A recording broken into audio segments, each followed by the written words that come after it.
Hi babe, welcome back to my channel. Do I have a story time for you today? Today we are talking about my coming out story, and more specifically the lessons I learned throughout the process, but also the impact and the loss I experienced through it. Because 11 years ago, I did not have the words for how I was feeling in a high school math class. And this story is about me discovering those words through heartbreak, through healing, and through unexpected reconnection. And I share this story because coming out isn't just one singular event. It is a journey. And along the way, I learned how important it is not only to choose yourself through the process, no matter what anyone else thinks of you, but also just how important it is to create a world where everyone can be exactly who they are without intense judgment. So here's my story and here's my journey, and I hope it inspires and impacts you in some way, shape, or form. To start the story off, we have to flashback 11 years ago. I'm in high school, I'm a sophomore, and I am in math class. I walk into the classroom on the first day, and I look to my left, and there is a girl sitting in a chair, and I thought in my head, I want to know you, I feel like I know you,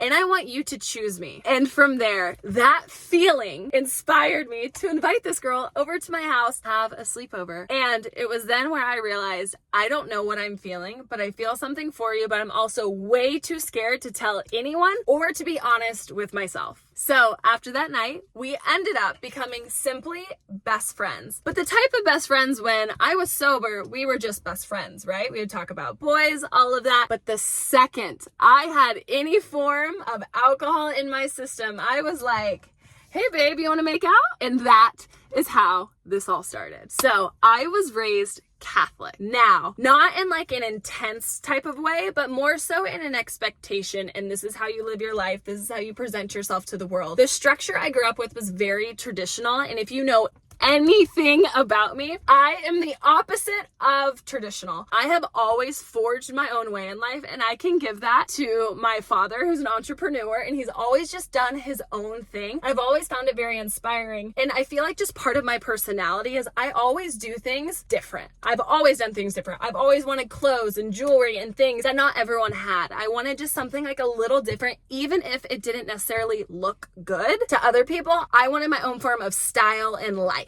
So I have such a fun sophomore year of high school. Everything's going great, right? And then my best friend moves across the country and my heart breaks into a million pieces. Now, we were just best friends who just kissed when we were drunk sometimes. But at the time, I didn't have the words for how I felt. And I also thought I had an image to uphold, a standard to be. And I never necessarily thought I would see myself being with a woman later down the road. So I just thought it was like kind of just a normal thing girls felt, right? Wrong. I found myself in my therapist's office and I'm sitting there crying my heart out to my therapist, being like, oh my gosh, my best friend moved. And my therapist paused me.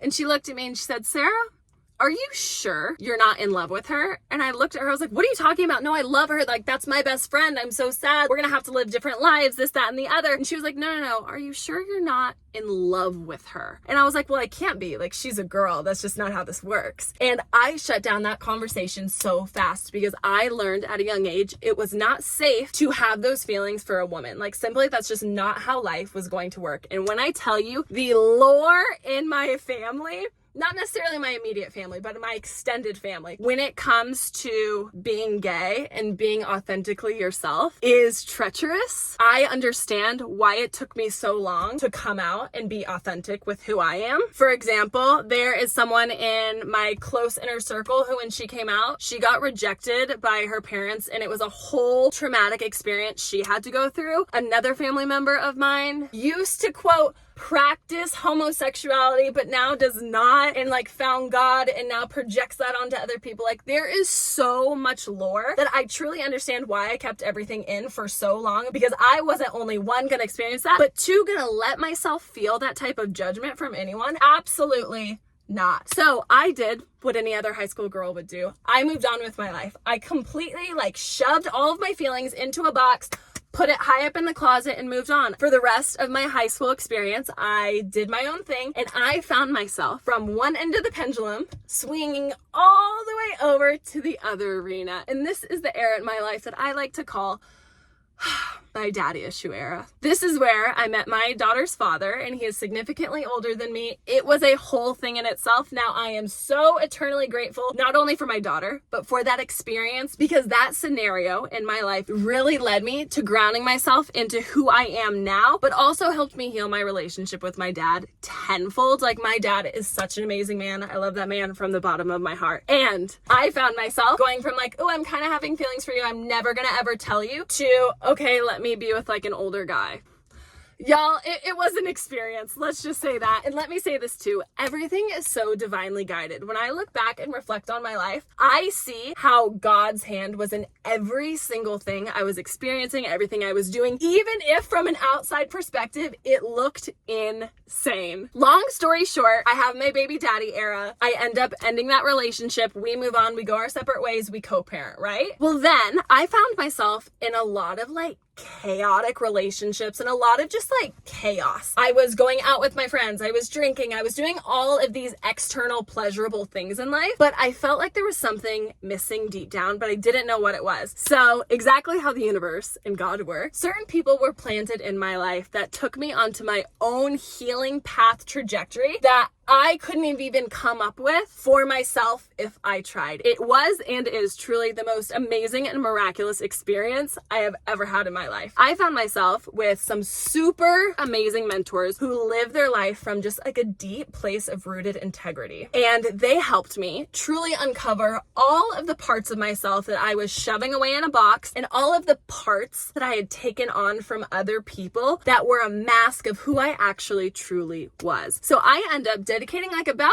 a year and a half-ish to truly like deep diving into myself. I wasn't dating anyone. I was truly working on me. And then I found myself in like a really wild summer fling, and I was like, oh, beep, let me take a step back. And then I reconnected with that girl from high school. She had briefly moved back to Texas. I remember being like, Sarah, this is your chance to really understand if this is something that you want. Like, do you want to be with a woman or do you not? So I found myself in like a very lighthearted relationship with her. It taught me so much. Now, her and I were not ready to quote settle down, not ready to truly be the women we wanted to be to even enter into a relationship. And I ended up ending it, honestly, really shortly after, because I was like, I have so much more work to do before I can even enter into a true relationship with you. But I told myself in the back of my mind, if I ever have another chance with that woman, I will not hold myself back, because back then I entered into her ecosystem. She was not entered to mine at all, because once again, there was so much judgment and criticism from my side that I never wanted her to have to experience or go through any of that, especially if I was still in the closet. So that brief fling relationship ends, and I continue to do more inner work. So then I focus on, for about the next year, on the concept of individualization, meaning I am separate from everyone around me in the sense of their beliefs. I was trying to get to the core and the root of my soul. What do I believe for myself to be true? Not what was I taught to be true. In that era, I truly stripped away everyone else's beliefs from my own and got to the core and the root of who I truly am. And then after about another year and a half-ish of being single, I found myself reconnected once again with the girl from high school. And remember, I had promised myself, if I ever get another chance with that woman, I am not going to hold myself back. So I took it really slow in the beginning and really was like, okay, are we right for each other? Could this possibly work? And when I tell you the stars aligned, she had done so much inner work on herself and had such a solid baseline for where she was at life, and her growth trajectory was insane, and I was so incredibly proud of her. And my growth trajectory, my own healing had taken off, and I was so proud of where I was at. So when we finally reconnected for the third and final time, I was like, this is it. We can make this work. We can work with what we have. I believe not only in you, I believe in us, and even more, I believe in myself that I am capable of doing hard things. We start dating, and one of the things for us to truly start being together was I needed to come out, because I did not want to hide the fact that I had a girlfriend and I was in a relationship. Like, that was something that I'd really held myself back on previously. So I first came out to my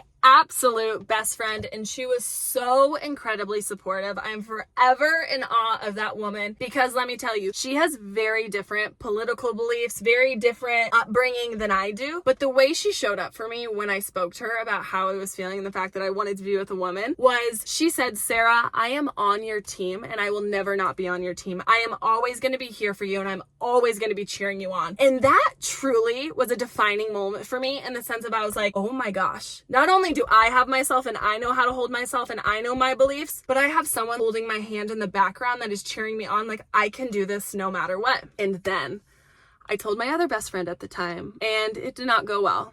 It did not go well at all. Now, there were a few other things going on in the background that led to this kind of final fissure of our relationship together. But I told her that, hey, I have a girlfriend. We're moving in together and I'm really happy. And she couldn't get behind it. She didn't support it. She was like, Sarah, I love you, but this is something that doesn't align with who I am, doesn't align with my beliefs. And yeah, I remember thinking in my head, how could someone's beliefs hold them back from such a deep, connected friendship? How could someone just let go of something that is built over years and years? And just like that, our relationship was over. We stopped being friends. We stopped communicating, and it is what it is. I understand that sometimes we outgrow people, and sometimes people are meant to come in for a season, not for a lifetime. And then I told my sister and my sister-in-laws, and they were so supportive. They're like, Sarah, we love you literally no matter what, as long as you're doing what's best for you and you've thought all of this through, like we are here to support you. I will say this though, the fact that you even have to quote come out nowadays and the fact that it's like a big deal is wild to me, just because I guess of my belief system. Like I would never look at anyone different based on who they loved. Now that's me. I understand we live in a world and there's just like so much congestion when it comes to like political beliefs and religion and all of that, and there's like so many blurred lines within it. And this is where it gets to the hard hitting part. I then had to get the courage to come out to my mom, and at this time I had already been dating my girlfriend at the time for a hot minute. We were actively looking at moving in together. Like there was a lot of things at work and I felt like a shaken up soda can ready to explode at any point in time because it was so much to hold on to without being authentic. I felt like I was hiding a part of who I am to my own mother. Finally got the courage one day. I sat down on the fireplace and tears in my eyes. I was like, Mom, I have to tell you something. And she was like, what's up? And I said, I have a girlfriend.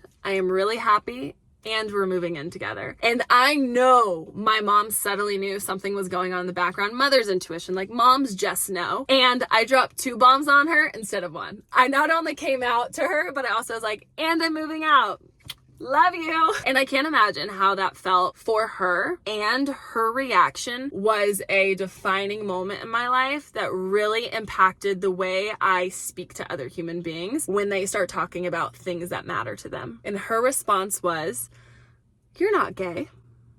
And I just started bawling because I had worked so hard on individualizing myself, and I finally felt secure within myself, and feeling like I was misunderstood because of someone else's religious beliefs was so difficult for me. I just started bawling, and I knew at that moment in time, like, Sarah, this is how you integrate individualization. You stand on your ground, you stand on your truth. And through all of the tears, I ended up being like, Mom, I love you. I know you love me unconditionally, and this is a decision I've already made, and I am just informing you of it. The greatest act of self-love is to be authentic to who I am right now in the present moment, and this is the decision I have made. That conversation was so difficult for me, and long story short, me and my mom ended up having many more conversations kind of around the topic, and we've gotten to a place of neutrality with it. Now, that process of coming out truly helped me understand not only how damaging words can be, but also how it felt to feel ostracized and judged and kind of shunned for doing things, quote, a different way. Now, personally, I don't believe who you love is, quote, doing things a different way. I think it is one of the most organic and natural things, and with the upbringing I did have, I can understand how other people see it in the reverse, and I have a lot of compassion for it because it was something I had to unlearn. So then, flash forward months and months later, my heart ends up getting shattered into a million pieces in one of the most brutal ways possible. It was already so hard for me to come out, right? Betrayal happened. And it didn't just happen once, it happened multiple times. I found out in the most intuitive way possible. I had a dream the night before that I got cheated on. And then I got confirmation literally later that day of it, again, in one of the most heart-wrenching ways possible, with videos, with photos, with text messages, with all of it. It was heartbreaking, to say the least. I then had to figure out what my next steps were. Now, the last thing I wanted to do, have to admit that the relationship in the future I was banking on didn't work, especially because of how much energy and how much effort it took to come out. So then I got on a call with my mentor and I was sharing with her kind of what was going on. We did some breath work and I was just like, I know what I need to do. I know I need to leave the house. I know I need to reset. And I know I need space for my nervous system to grieve. I had to go to my parents and tell them what was going on. They were super compassionate, super loving. And they're like, come home. Like, we want you here. We are here to support you in whatever way possible. So I moved back home, even though my ego was clinging on to not having to do that. But I knew from a support level, I needed to leave. So I did. And then I started to experience something that I was not expecting. And I had some very uncomfortable conversations, not with my parents, but with other people in my inner circle, talking about, oh, well, now you got it out of your system. You don't have to be with a woman anymore. Like, you're not gay, right? And I remember just being so taken back. Not only was I grieving the relationship in the future I thought I was building, but now I'm being come at a different angle. Like, oh, you got it out of your system. Now you're not gay. Now you can move on with your life. You can be with a guy. Everything can go back to, quote, normal, right? And that was something I was not expecting to navigate. And let me tell you, I am still navigating that. For the most part, I shut them down because I'm like, absolutely not. This is not even up for discussion. Why is it your concern? Why are you so invested in whether I end up with a man or a woman? Like, that to me is just mind-boggling and something I don't think I'll ever truly understand. My concern is building a life that I truly love, that I'm truly devoted to. In looking back and reflecting on the entire timeline of like 11 years ago to today, choosing love, choosing myself, even when it didn't fit other people's molds of who I should be, was the lesson. Even though the relationship didn't work out, the process of becoming was the lesson. And it truly taught me that I am strong enough to live authentically, no matter the outcome. If me sharing my story helps anyone out there who is feeling stuck or judged, know this: your story is yours to write, no one else's.